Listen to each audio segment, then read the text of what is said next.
Yesterday's conversation was about the interesting dichotomy between Vi and Caitlyn and their interpersonal conflicts and who wins which ones. Today, I'm going to finish the other half of that video, which is the far more emotionally damaging part, which is why they're good at what they're good at and why they're bad at what they're bad at. Honestly, this one's a little melancholy, so if you stick it out to the end, I'll give you a funny treat when we get there. Vi wins every argument she has with Caitlyn because she is incredibly experienced with the art of banter, arguments, and using her words to win fights. The reason that she has this skill is because she grew up with a little sister and two brothers. And also, quite unfortunately for her, her little sister is both a genius and incredibly quick-witted. And so it basically means that Vi spent years honing her ability to have quick retorts, witty comebacks, and the like. I would probably argue that Powder was her best competition, given that Clagger's not really one to pick fights, and Milo is just Milo. But it was her best weapon to use against them, especially because Vi is a protector. Vi does not ever want to physically hurt people, especially when they're her family, right? Vi's not going to go out full swinging against her siblings to win a fight. Part of the responsibility of having a martial skill and being extremely good at it is to understand the damage that you can do with it. Someone like Vander, who also has a lot of opinions about violence to begin with, would have very much instilled that sense of responsibility in her, and we can actually see some of the end of it in the beginning of the series. This is also one of the reasons why she loses the physical encounter with Caitlyn. Not that she knew it was Caitlyn attacking her, but Vi's main strategy is counterpunching more than it is hitting first. At the very least at the beginning of the fight, with few exceptions. The obvious exceptions here being Savika 2, I think, and Gustav Jowler.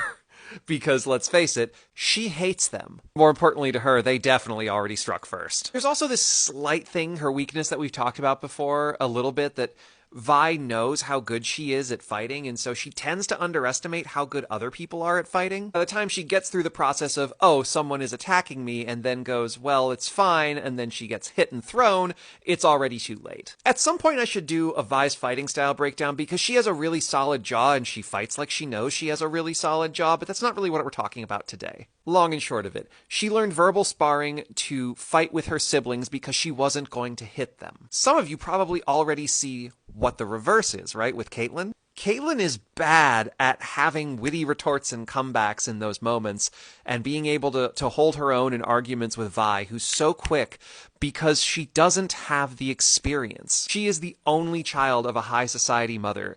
Caitlyn was expected to talk with adults by the time she was 8. And if I'm being quite honest and we follow along my neurodivergent Kate headcanon, I'll bet she was damn good at it. But adults treat kids with, well, kid gloves. They're not going to try and hit them with witty retorts and comebacks, no matter how sassy a child is. They'll just think they're precocious. So despite the fact that Caitlyn has a very cultivated intelligence and education, she does not have the tools to be able to have these quick, banting arguments that Vi has built her whole life upon. And conversely, when it comes to the test of her physical skill in combat, Caitlyn has only ever fought with people stronger than her. The entirety of Season 1 and even the beginning of Season 2 is her getting her ass beaten in close quarters. She does not have Vi's gift of a stone jaw, so she actually gets KO'd at least twice in single shots, I think. Because Caitlyn is who she is, that just makes her want to go farther every time. Caitlyn's personality is very much like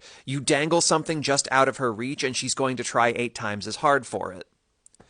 Again, neurodivergent Kate headcanon. I'm not talking about that today. And where does this lead her? It leads her to training with Ambessa, someone wildly out of her league physically. Caitlyn is sharp enough to understand from those sparring sessions that anytime she got a slight advantage, that wasn't because of anything that is a permanent, dedicated, oh, I could definitely take Ambessa on a good day, right? While Vi constantly needed to hold back in her fights with her siblings so that she didn't use her superior power to hurt them, Kate never knew what it was like to need to hold back. She constantly had to give it her all just to have a chance to succeed. I just think what is so deeply impressive between the two of them is that from very different backgrounds, right? One of a ton of loving family surrounding her in Vi, and Caitlyn, who was so isolated and alone that both of them came out as people who loved so deeply and cared so much. All right, if you've made it this far and you've gone through the feels bit now,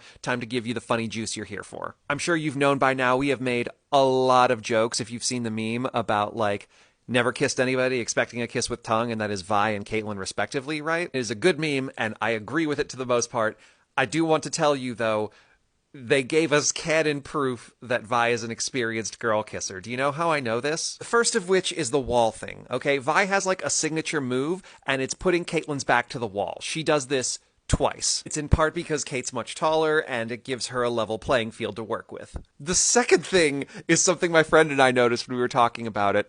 Right at the top of the Fantastic sequence, right? When Vi goes from like hand on face, cute, loving, right? We talked about what that means. She doesn't break palm contact as she slides down Kate's neck under her jacket and shuffles it off, okay? One fluid motion, never breaks palm contact. I simply refuse to believe that Violet Arcane having a move like that, just completely effortless, whilst making out with Caitlyn Kierman, I simply refuse to believe that that person does not have experience kissing women. Refuse.